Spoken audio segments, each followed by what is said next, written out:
अयोध्या में बाबरी ढांचा मामले में सीबीआई की विशेष अदालत ने सभी 32 आरोपियों को बरी कर दिया। 6 दिसंबर 1992 को अयोध्या में बाबरी मस्जिद का ढांचा गिराया गया था। 28 साल बाद इस केस में सीबीआई की विशेष अदालत का फैसला आया, जिसमें कोर्ट ने कहा कि आरोपियों के खिलाफ पर्याप्त सबूत नहीं मिले, जिसके बाद सभी आरोपियों को बरी किया गया।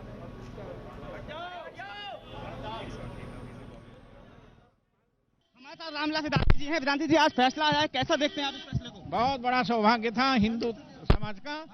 रामलला के पक्ष में निर्णय आया है। हम लोग मंदिर निर्माण के लिए मंदिर के खंडहर को तोड़ा था, ये न्यायालय ने सिद्ध कर दिया है। अच्छा, आज कहा गया, सुप्रीम कोर्ट ने कहा है कि सीबीआई ने साक्ष्य प्रस्तुत नहीं किए थे ठीक से। मानते कि सीबीआई षड्यंत्र रचा गया था आप लोग के खिलाफ? किसने क्या किया ये मैं नहीं जानता, लेकिन निश्चित है कि हम लोगों ने मंदिर के खंडहर को तोड़ा था, ये निर्णय आ गया। किसी मस्जिद को नहीं तोड़ा था, ये भी निर्णय आ गया। मंदिर के खंडहर को तोड़ करके भव्य रामलला के मंदिर के निर्माण का प्रारंभ कर दिया। तो मतलब कि आप मानते हैं कि आपने खंडहर तोड़ के अच्छा किया, खंडहर तोड़ करके बहुत बड़ा काम किया हम लोगों ने। ये थे वेदांती जी ने सात पर कहा कि कोर्ट में ये साबित हो गया है कि वहां पे कोई मस्जिद नहीं थी, वहां पे सिर्फ विवादित ढांचा था और अब फैसला आ गया है, सभी 32 आरोपियों को बरी कर दिया गया है। और ये कहकर कि कोई भी सुनियोजित योजना नहीं थी उस खंडहर को ढहाने की। संतोष दुबे हैं जो खुद 32 आरोपी में से एक आरोपी थे, आज बरी कर दिया गया। 28 साल की ट्रायल चला। बहुत अच्छा हुआ और कोई साक्ष्य था ही नहीं। ये तो सीबीआई ने मनगढ़ंत साक्ष्य बनाए थे, तो बरी होना ही था। हमने कोई अपराध नहीं किया था, हमने रामकार किया था। मैं तो चिल्ला चिल्ला कर कह रहा था मैंने ढांचा तोड़ा है ना, बाबरी का बनाया ढांचा तोड़ा है ना। बाबरी महज जिद तोड़ी है, और जिद तोड़ने पर कोई सजा होती है क्या? हमने तो राम कार्य किया। क्या करने वाले हैं? काशी मथुरा ये तो अंगड़ाई थी, लड़ाई 2 अभी बाकी है। अभी तो 1 कदम चले हैं ना, अभी 2 कदम चलना शेष है। और याद रखिए, जो चीजें तलवारों से जाया करती हैं वो चीजें तलवारों के बल पर ही वापस आया करती हैं। हम तलवार के बलबूते ही वापस लाएंगे। 6 दिसंबर में शिक्षा दी है। हमारे संतोष दुबे जो 32 आरोपियों में से एक थे, हालांकि आज बरी कर दिए गए हैं, लेकिन कहा है कि ये लड़ाई तो जीत ली है, लेकिन अभी काशी मथुरा की लड़ाई बाकी है और उसकी भी लड़ाई लड़ी जाएगी। हमारे साथ तत्कालीन डीएम अयोध्या के आर.एन. श्रीवास्तव सर हैं। सर, आज कोर्ट ने सर बरी कर दिया है तमाम मामलों से, किस रूप में देखते हैं इस पूरे फैसले? नहीं, जो हम लोग केस था वही माना गया कि एक बैक हुआ, कोई षड्यंत्र था, न किसी ने कोई प्लान बनाया था। जो हम लोगों ने स्टैंड लिया था सही माना गया। तो ऐसा सही है, बिल्कुल जो हम लोगों ने केस था वही माना गया। आपको सर जो आप पे आरोप लगाए थे, क्या आप मानते हैं कि कुछ षड्यंत्र के तहत आपके आरोप लगाए थे, क्योंकि आप एक अपनी सेवा में थे, सिविल सेवा में? हमने बयान दिया था, जो वही बात मानी गई। न कोई आईबी की रिपोर्ट थी, न कोई सीआईडी की रिपोर्ट थी, कोई होने वाला है।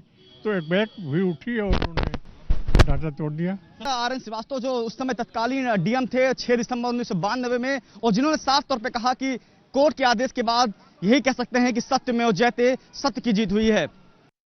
हमारे साथ तत्कालीन यानी कि 6 दिसंबर 1992 में बजरंग दल के अध्यक्ष रहे जयभान सिंह पवैया जी हैं।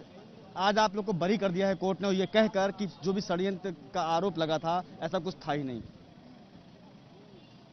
देखिए, आज अदालत ने उतना ही ऐतिहासिक फैसला दिया है जितना राम जन्मभूमि पर सुप्रीम कोर्ट ने दिया था। 28 सालों से हमें दुनिया में बदनाम करने की कोशिश की जाती रही कि हमने षड्यंत्र किया है, लेकिन आज अदालत ने कह दिया है कि षड्यंत्र नहीं था, नियोजित घटना नहीं थी। अशोक सिंघल जी बालू से कार सेवा करने की अपील क्यों करते?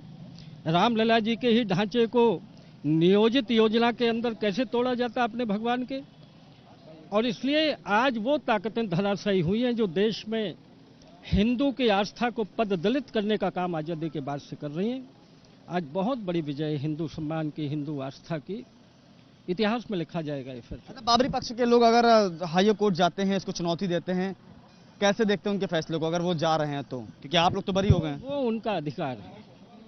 हम तो भारत की न्याय प्रणाली का सम्मान करते हैं, लेकिन जिनके हाथ में एक कागज नहीं है सबूत का, जो हमें कूटरंजित दस्तावेजों से बदनाम करते रहे, वो जहां जाएंगे वहां मुंह के खाएंगे। जिनके मंदिर के लिए, निर्माण के लिए आपने कार सेवा की थी, क्या उनके दर्शन करेंगे आप? हमारे तो हृदय में बसते हैं रामलला, आंखों में बसते हैं, खून में बहते हैं। ये थे हमारे साथ जयभान सिंह पवैया जी, जो बजरंग दल के उस समय राष्ट्रीय अध्यक्ष थे जब ये पूरी कार सेवा हुई थी।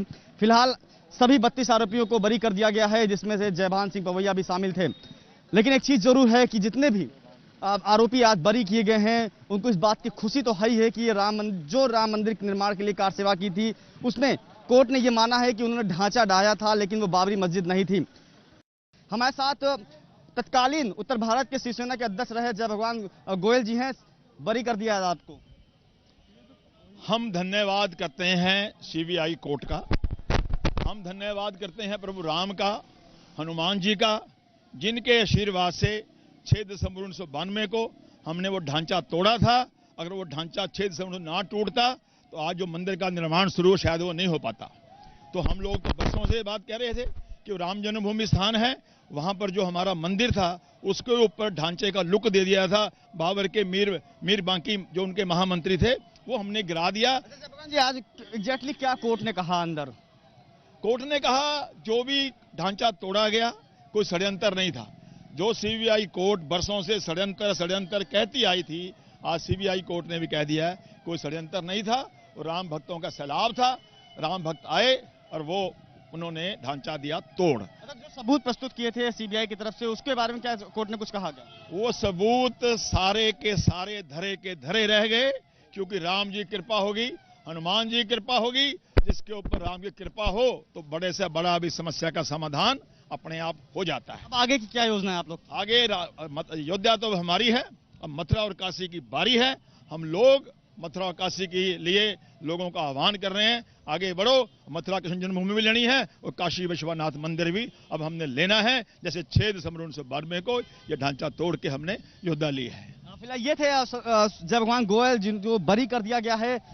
चाहे वो संतोष दुबे की बात करें, पवन पांडे की बात करें, वेदांती की बात करें या फिर जय भगवान गोयल की, सभी ने कहा है कि कोर्ट ने आज इस मामले से तो बरी कर दिया है, लेकिन अभी अयोध्या और मथुरा और काशी की बारी बाकी है। लखनऊ से कैमरा पर्सन अमित मिश्रा के साथ गगन मिश्रा, 9 टीवी, उत्तर प्रदेश।